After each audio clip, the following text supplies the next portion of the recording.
Assalamualaikum dan salam sejahtera. Saya Mardiah binti Sidik, nombor matrik 275249 bersama ahli kumpulan saya iaitu Puan Roziana binti Ismail akan membentangkan hasil tugasan yang telah kami laksanakan. Tajuk kumpulan kami adalah kesan pandemik COVID-19 terhadap ekonomi di Malaysia. Pada 24 Januari 2020, negara kita telah dikejutkan dengan satu sejarah yang tidak dapat dilupakan iaitu penularan wabak COVID-19 yang pertama dikesan di Malaysia. Akibat daripada wabak tersebut, ekonomi Malaysia juga terjejas teruk. Suntikan fiskal yang signifikan telah dilakukan untuk menyokong berikutan kejatuhan ekonomi global. Pandemik COVID-19 telah menyebabkan kerajaan melaksanakan pakej rancangan fiskal sebagai langkah kitaran balas bagi memastikan kesejahteraan rakyat dan ekonomi berdaya tahan. Pandemik COVID-19 bukan sahaja menjejaskan ekonomi, malah memberi kesan ke atas kedudukan kewangan kerajaan persekutuan. Kutipan hasil kerajaan mengalami penurunan manakala perbelanjaan mencatatkan peningkatan. Kesannya jumlah hutang telah meningkat. Oleh itu, Akta COVID-19 telah dilulukan oleh Parlimen bagi membolehkan kerajaan meningkatkan hak statutori hutang.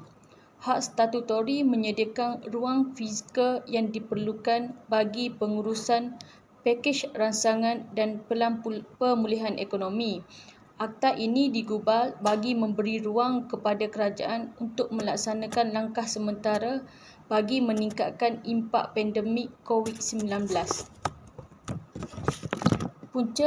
Punca utama kepada krisis fiskal negara adalah yang pertama, dominasi ekonomi dari negara lain, kelemahan sektor tenaga pekerja di Malaysia, penggunaan wang dalam pembelian peralatan, ubat-ubatan dan vaksin, dan yang terakhir dasar ekonomi semasa iaitu Akta COVID-19 2020.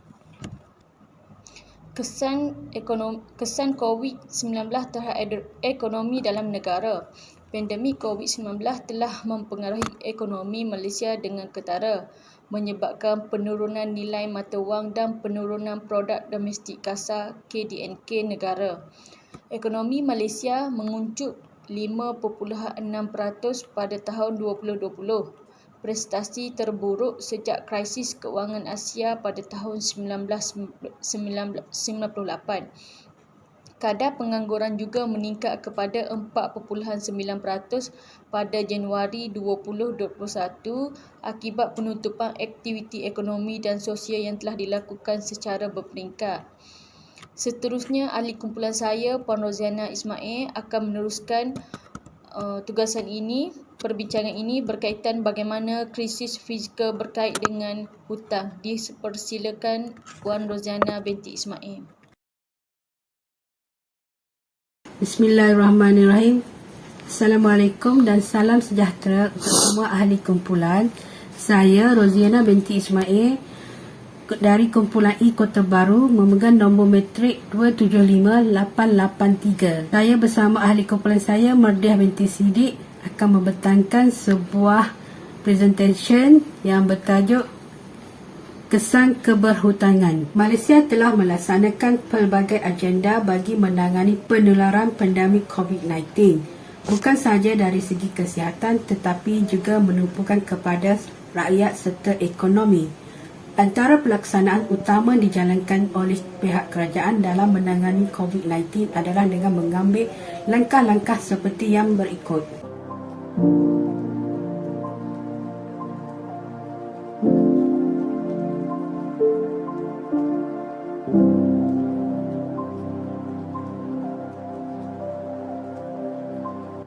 Namun begitu, atas kekangan yang dihadapi oleh perusahaan kecil dan sederhana PKS, kerajaan sekali lagi mengumumkan pakej rancangan ekonomi perhatian rakyat. Tambah bernilai 10 bilion untuk PKS. Geran khas prihatin juga diwujudkan membabitkan peruntukan khas sebanyak 2.1 bilion yang disediakan oleh pihak kerajaan bagi memberi kebantuan kewangan secara one-off yang berjumlah 3,000 kepada PKS mikro memulakan semula perniagaan.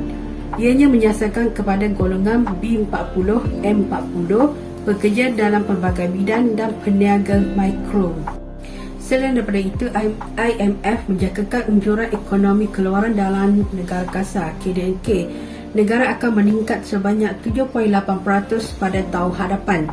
Fokus kerajaan antara lain termasuklah perangkaan strategi untuk menyokong prestasi enjin ekonomi Malaysia seperti PKS yang terjejas sepanjang PKP serta mengurangkan kesan ke atas peluang pekerjaan di kalangan rakyat. Inisiatif yang dijalankan ini menggambarkan tindak balas kerajaan yang responsif dalam menangani isu disampaikan oleh rakyat dan komuniti perniagaan Malaysia. Kerajaan kita sudah mula menyedari di mana kerajaan kita telah memulakan usaha untuk merangka pelan pemulihan semula ekonomi dalam jangka masa pendek, sederhana dan panjang. Pelan pemulihan ekonomi ini akan dapat menjana pertumbuhan ekonomi negara demi kesejahteraan rakyat. Malaysia mesti mula melihat pelan jangka panjang untuk menangani pemulihan pasca pandemik bagi tempoh 3 hingga 5 tahun akan datang. Pembaharuan struktur selain menyediakan ekonomi untuk persekitaran baru yang terhasil akibat pandemik COVID-19.